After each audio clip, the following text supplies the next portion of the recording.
আসসালামু আলাইকুম সবাইকে। নিজের কিছু ভাবনা জাস্ট শেয়ার করার জন্য আসলাম। একটা সময় মনে হতো জীবনে অনেক কিছু করব, অনেক বড় হব, পিএইচডি করব, দেশের বাইরে যাব, উন্নত দেশগুলোতে সিট হব, অনেক অনেক টাকা ইনকাম করব। হুট করে এই ট্রান্সফারের পর পাবনায় চলে আসায় কেন যেন মনে হচ্ছে আমার এই ইচ্ছাটা মরে গেছে। মানে আগের যে ইচ্ছাগুলো ছিল অনেক বড় হব, অনেক দূর আগাবো, সেই ইচ্ছাটা মনে হচ্ছে কেন যেন নাই আর ভিতরে নিজের মধ্যে এই ইচ্ছাটা নাই।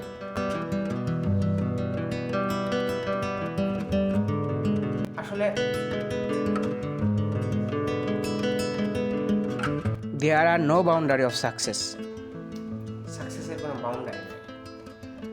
সাকসেসের পিছনে যত দৌড়াবেন সাকসেস আপনাকে তত পাবেন, আরো অর্জন করো, আমাকে আরো অর্জন করো, এরকম।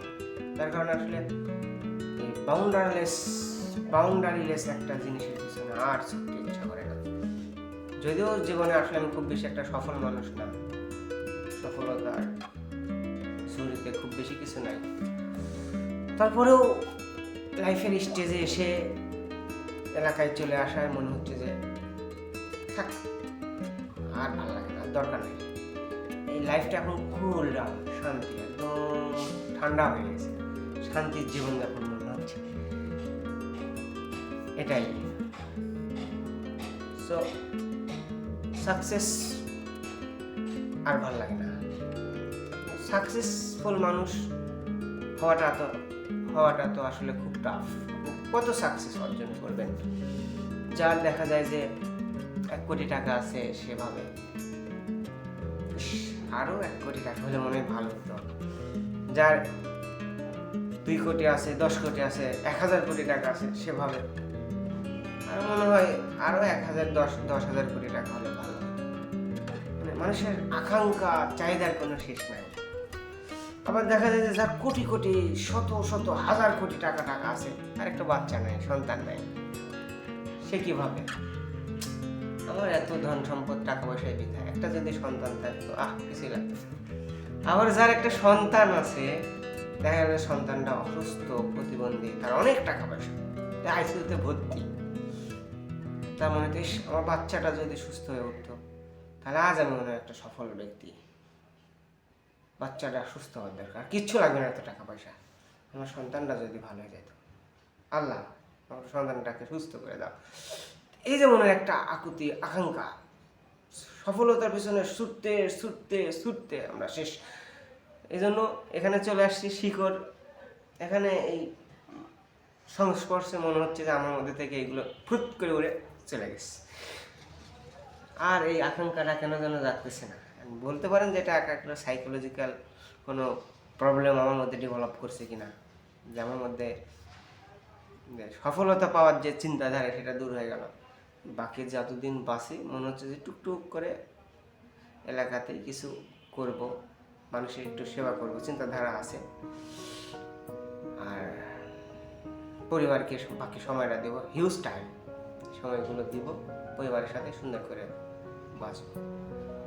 আর কিছু সুন্দর সুন্দর বই, পুস্তক, ইসলামী বই পড়ার চিন্তাধারা আছে ইনশাল্লাহ। আর রাহিকুল মাখদুম, তারপরে তিব্বুন নববী, কোরআন, হাদিস, এগুলো দিয়ে আপাতত শুরু করবো, স্টাডি করব, একটু পড়াশোনা করব। পড়াশোনা করতে করতে ইনশাল্লাহ জীবনটা কাটাই দেব। কিন্তু সফলতা কেন্দ্রিক পড়াশোনা মনে হয় না আর আমার দ্বারা হবে। তো যারা সফলতার পিছনে ছুটতেছে, ইটস গুড, তারা সফল, তারা হোক সফল, দোয়া করি। আর আমার লাইফে কোনটা যে সফলতা, কোনটা যে ব্যর্থতা, সেটাও বুঝতেছি না। তো বাইপোলার ডিসঅর্ডার ডেভেলপ করলো কিনা, সকল বিষয়গুলো ভাবলে আসলে বেশি একটা অস্থিরতা কাজ করতে, এখন অস্থিরতা কম কাজ করতেছে। যে আমি এমনিতেও অসফল মানুষ, আরো সফলতার পিছনে ছুটবো না, লাইফটা কুল ঠান্ডা শান্তি জীবনযাপন করা লাগবে। এটাই হলো কথা। ইনশাল্লাহ দেখা যাক কি হয়। ইচ্ছাটা ভবিষ্যতে হয়তো জাগলেও জাগতে পারে। ওকে, তো এখন অবশ্য একটা ইসলামিক গান মনে পড়তেছে, একটু খালি গলায় গায় নাকি, শোনাই।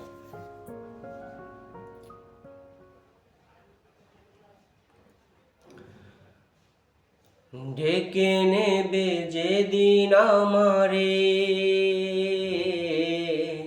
তোমার প্রিয় করে নিও, হায়াতের দিন ফুরালে খাতেমাই মান মোরে দিও, খাতেমাই মান মোরে দিও। আল্লাহ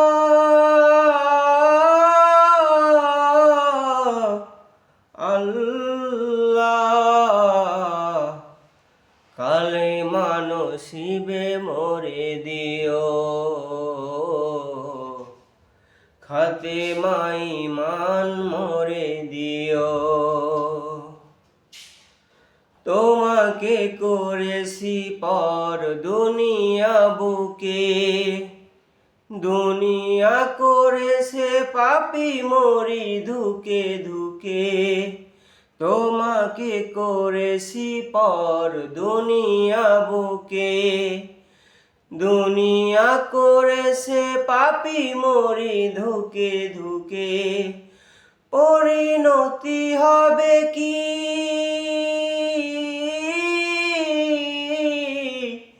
চলে গেলে দম, মালাকুল মউত আমার আসবে যখন, তখন তোমার রহমের হাত বাড়িও, খাতেমাই মান মোরে দিও, কালেমা নসিবে মোরে দিও, খাতেমাই মান মোরে দিও। খালি গলায় গান শোনালাম। ভালো থাকবেন। আসসালামু আলাইকুম।